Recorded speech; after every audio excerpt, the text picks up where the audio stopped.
Chatham County until 7:30 p.m. At 6:51 p.m., a severe thunderstorm was located 8 miles east of Pittsburgh, moving east at 35 miles per hour.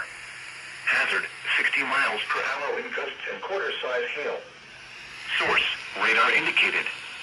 Impact, hail damage to vehicles is expected.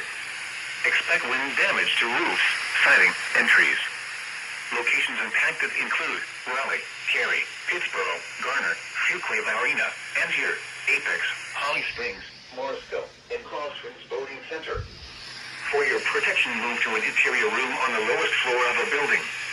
Repeating, a severe thunderstorm warning has been issued until 7:30 p.m. for the following counties in North Carolina: Chatham, Harnett, Johnston, Lee, and Wake.